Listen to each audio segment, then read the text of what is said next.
नमस्कार, मैं हूं लकी हांडा। आप देख रहे हैं सचमेल न्यूज हरियाणा। किसी शायर ने लिखा है कि खुदी को कर बुलंद इतना कि तकदीर से पहले खुदा खुद पूछे कि तेरी रजा क्या है। जो इंसान धाराओं के विपरीत बहता है उसी का नाम इतिहास के पन्नों में लिखा जाता है, और वही इतिहास आज हमारे टोहाना के बेटे ने दोहराया है। उन्होंने डीएम की परीक्षा में ऑल इंडिया सेकंड रैंक हासिल की है और अपने टोहाना का नाम, हरियाणा का नाम रोशन किया है। जी, सचमेल में आपका स्वागत है।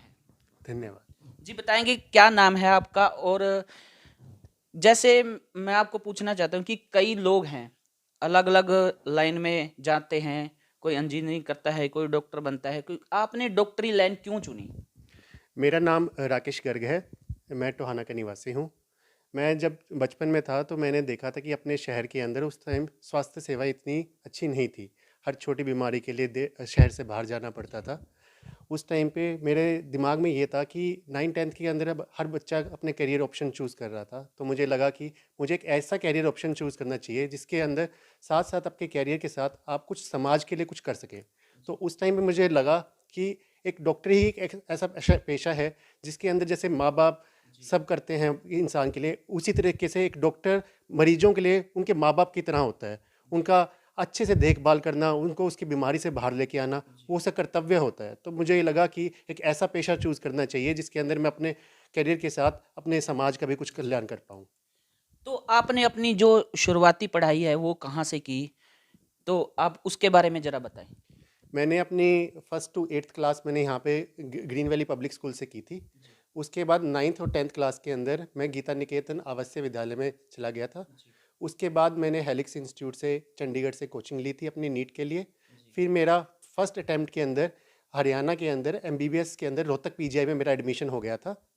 फिर उसके अंदर मैंने एमबीबीएस की पढ़ाई करते करते अपना मेरा इंटरेस्ट एमडी मेडिसिन ब्रांच के तरफ डेवलप हुआ। फिर मैंने ऑल इंडिया रैंक 78 ली थी आईएनआई सीईटी एग्ज़ाम के साथ, और साथ में मेरा हरियाणा के अंदर स्टेट रैंक 41 आया था, जिसके पश्चात मुझे रोहतक पीजीआई में एमडी मेडिसिन ब्रांच मिली। उसके अंदर मैंने रोहतक में अपनी एमडी मेडिसिन की पढ़ाई पूरी की, मरीजों को देखभाल किया। उसके साथ मुझे धीरे धीरे डेवलप हुआ कि मेरे को आगे चल के डीएम की पढ़ाई भी करनी है। तो उसके लिए फिर मैंने अपना डीएम एंडोक्राइनोलॉजी में मेरा इंटरेस्ट डेवलप हुआ, और इसके लिए मैंने अपना आईएनआई-एसएस का एग्ज़ाम दिया था, जो कि इंस्टीट्यूट ऑफ नेशनल इंपॉर्टेंस का एग्ज़ाम है। उसके अंदर मैंने डीएम एंडोक्राइनोलॉजी का एग्ज़ाम दिया था। उसके अंदर मेरी ऑल इंडिया रैंक सेकंड आई है, और अब मेरा एम्स दिल्ली के अंदर डीएम एंडोक्राइनोलॉजी की पढ़ाई के लिए 3 साल के लिए आगे एडमिशन हो गया है। तो आपने जैसे टोहाना के लिए है, ये बहुत बड़ी उपलब्धि है जो आपने हासिल की है। आप टोहाना में, आपको लगता है कि जो टोहाना कोई भी डॉक्टर है जो यहाँ के आसपास नहीं है, तो आपने क्या सोचा कि यहाँ टोहाना में ही रहकर सेवा की जाए?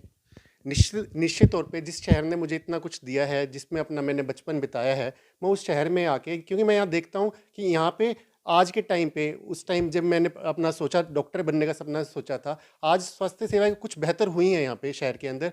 स्पेशलिस्ट डॉक्टर आए हैं यहाँ पे, लेकिन अभी भी सुपर स्पेशलिस्ट डॉक्टर का अभाव है हमारे शहर के अंदर। तो मैं चाहता हूँ कि अगर मैं यहाँ पे जैसे स्पेशलिस्ट डॉक्टरों ने आया, जैसे कुछ डॉक्टर आए, उसके बाद और डॉक्टर आना शुरू किया इस शहर के अंदर, अगर ऐसे ही सुपर स्पेशलिस्ट डॉक्टर भी यहाँ पे आएँगे, उसकी शुरुआत अगर मैं करूँगा, तो उससे देख के हुए और सुपर स्पेशलिस्ट डॉक्टरों को भी प्रोत्साहन मिलेगा यहाँ आने का, जिससे कि हमारे शहर के अंदर और स्वास्थ्य सेवाएँ बेहतर होंगी। तो जो भी इंसान है आगे बढ़ता है, कहीं न कहीं किसी का ना किसी का प्रेरणा स्रोत कोई ना पीछे होता है। आपके प्रेरणा का स्रोत कौन है? मेरे प्रेरणा के स्रोत मेरे माता-पिता थे, मेरी बहनें थी, जिन्होंने मेरा हर समय मेरा सहारा बन के रही, जिन्होंने मेरे शुरू से ही, क्योंकि माँ-बाप के लिए अपने बच्चों का ये होता है कि माँ-बाप एक बहुत बड़ा सैक्रिफाइस करते हैं अपने बच्चों को अपने से दूर भेज के। मेरे माता-पिता ने मुझे 9वीं कक्षा में ही मुझे बाहर भेज दिया था पढ़ाई के लिए। तो उन्होंने अपने दिल पे पत्थर रख के कि मतलब अब एक माँ-बाप की लालसा होती है कि बच्चा उसके लिए कुछ करे, उनके साथ रहे, उनकी सेवा करे, उनका ध्यान रखे। लेकिन उन्होंने अपना वो इस सेल्फिश नेचर को दूर करके, छोड़ के, त्याग करके मुझे अपने सपनों तक पहुंचने का वो दिया। मेरे पिताजी ने मुझे एक ही चीज़ बताई थी कि बेटा, कि अपने जीवन के अंदर मतलब हर काम किसी इंसान को बैठे कुछ नहीं मिलता। अगर तू मेहनत करेगा तभी समाज तेरी में तेरा नाम होगा, तभी तू कुछ कर पाएगा। तो उन्होंने मुझे कभी भी ना तो खुद बिजनेस में होने के बाद एक माँ बाप की होती है कि बच्चा आगे चल के मेरा बिजनेस संभाले, मेरा हाथ पाँव बढ़ाए, लेकिन उन्होंने मुझे यही प्रेरणा दी कि बेटा अपने बल पे खड़ा हो, तेरे साथ मैं खड़ा हूँ, तेरे लिए हर चीज़ के अंदर मैं खड़ा रहूँगा, जो तू मेरे से सहयोग मांगेगा, सहायता मांगेगा, मैं तेरे लिए तैयार हूँ उसके लिए।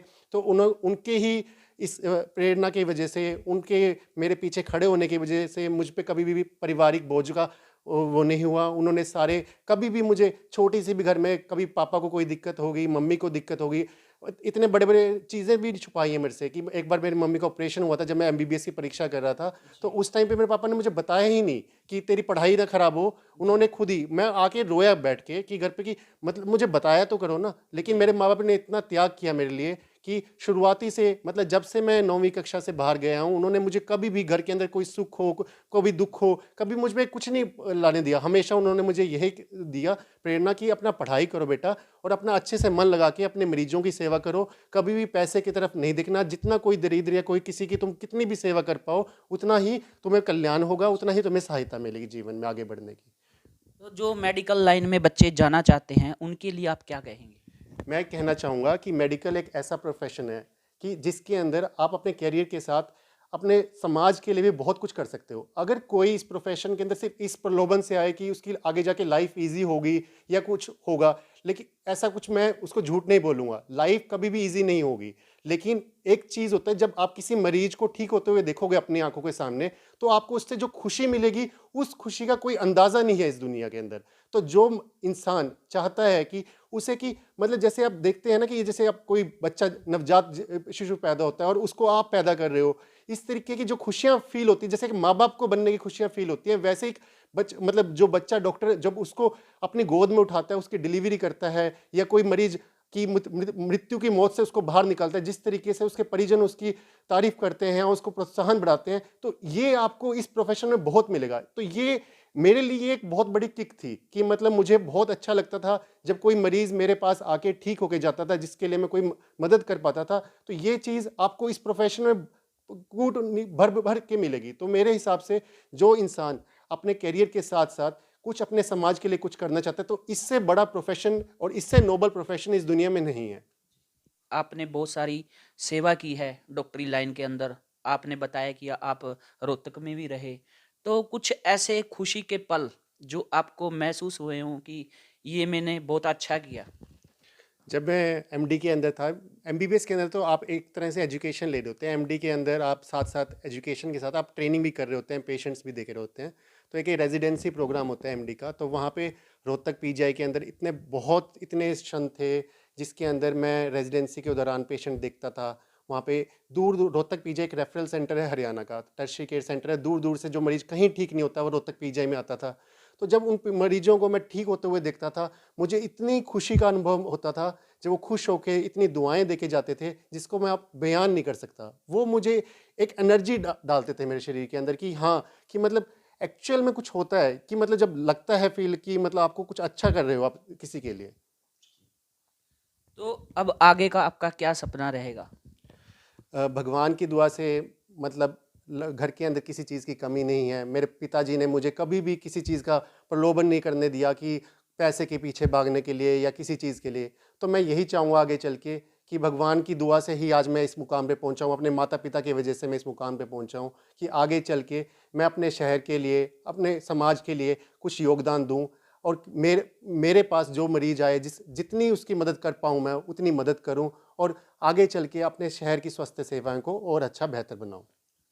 तो ये थे हमारे साथ डॉक्टर राकेश, जिन्होंने टोहाना का नाम, पूरे हरियाणा का नाम रोशन किया है। तो फिलहाल दीजिए मुझे इजाज़त, फिर मिलेंगे किस और वीडियो के साथ, तब तक के लिए धन्यवाद।